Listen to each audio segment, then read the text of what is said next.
সাগি আফার বদনা বাহিনীগুলা অপু বিশ্বাস কেন জয়ের বার্থডের সময় এক কর্নারে পড়ে আছে, বা অপু শাকিব খানের গা ঘেঁষে কেন বসে নাই, ছবি কেন তোলে নাই, এগুলা নিয়ে কিন্তু অনেক কথা বলেছে। বুবলি আমেরিকাতে গিয়ে শাকিব খানের কাঁধের উপরে উঠে, একেবারে গায়ের উপরে উঠে গা ঘেঁষে ছবি তুলেছে, এটা নিয়ে তারা মানে পার্থক্য খুঁজতেছে।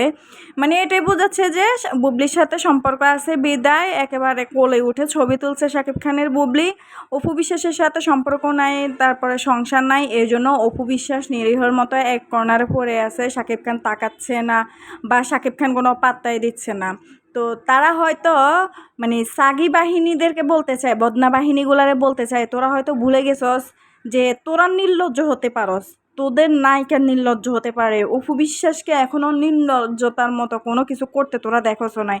এখন যদি অপু বিশ্বাস শাকিব খানের গা ঘেঁষে বসতো বা পাশাপাশি বসতো বা কাদের উপরে হাত তুলে বসতো, তখনও তোরা কি বলতি যে তোদের সাগি আপাকে অপু বিশ্বাস কপি করেছে, এটা নিয়ে তোরা আবার লেখালেখি শুরু করতি। মানে অপু বিশ্বাস কিছু করলেও দোষ, না করলেও দোষ।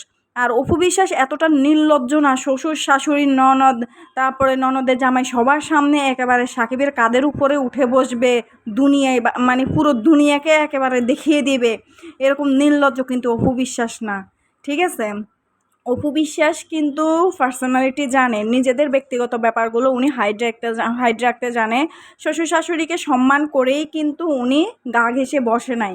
কেন এর আগে কি শাকিব খানের সাথে আমরা অপু বিশ্বাসের কি কোনো ছবি দেখি নাই? যখন জয় জন্মদিনে আসছিল বা একসাথে যখন ছবি তুলেছিল অপু বিশ্বাস শাকিব খান জয়, তখনও কি আমরা দেখি নাই? অপু বিশ্বাসকে পারতো না একেবারে শাকিবের কোলে উঠে ছবি তুলতে? অবশ্যই পারতো। তো আমরা কিন্তু অপু বিশ্বাস কিন্তু কখনো যদিও তুলে থাকে, অপু বিশ্বাস কিন্তু সেটা সবার সামনে হাইলাইট করে না, উনি এটা সিক্রেট রাখে। যদি প্রয়োজন মনে করে তোদের লাফালাফির কারণে, ঠিক আছে, তখন প্রয়োজন মনে করলে উনি এক দুইটা দেয়। ওই এক দুইটা দিল তখন তোরা কি বলে যে তোদের বাথরুম আপাকে অপু বিশ্বাস কপি করছে।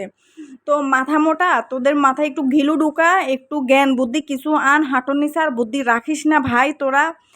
আর তোদের আপার কথা কি বলবো, সে তার তো কোনো, আমি বলবো যে শাকিব খান যে ফালাই আসছে তার কোনো পাত্তাই নাই, তার তো কোনো, সে আসে না মরছে এটার কোনো খোঁজও নাই, খবরও নাই। এখন অপু বিশ্বাসের নাম বেছে বেছে তোরা খা, তোদের মানে অপু বিশ্বাসের উসিলায় নাম বেছে উসিলায় তোদের পেটে যদি কিছুটা যোগান হয় আর কি। কারণ তোদের নায়িকাও দেশে নাই যে নায়িকাকে নিয়ে ভিডিও বানাই পেট চালাবে। তোরা এটা ভুলে, তোরা এটা ভালো করে জানোস যে অপু বিশ্বাসের উসিলায় হইলেও তোদের কিছু ডলার তোরা ইনকাম করতে পারস। তো এই জিনিসটা, এই কৃতজ্ঞতা অবশ্য তোরা প্রকাশ করবি, কিন্তু সেটা করস না, উল্টা আরও খারাপভাবে মেয়েটাকে হেনস্থার শিকার করস, আরও ট্রল করস। ঠিক আছে, আর আমি আরেকটা কথা অপু বিশ্বাসকে বলতে চাই, আপনার কিছু কিছু জিনিস আমাদের আসলে সত্যি কথা অনেক বেশি ভালো লাগে, যে আপনি বড়দেরকে খুবই সম্মান করতে জানেন, সম্মান জানাতে জানেন, এই ভদ্রতা আপনার আমাদের অনেক ভালো লাগে। তো ওরা ভাবছে যে আপনি কেন শ্বশুর শাশুড়ির সামনে শাকিব খানের কোলে উঠে বসেন নাই, তাহলে কোলে উঠে যদি বসতে নয়, এটা কিন্তু তাদের চুলকানি হইতো। এখন বসেন নাই কেন, এখন বলতেছে যে শাকিব আপনাকে পাত্তা দিচ্ছে না।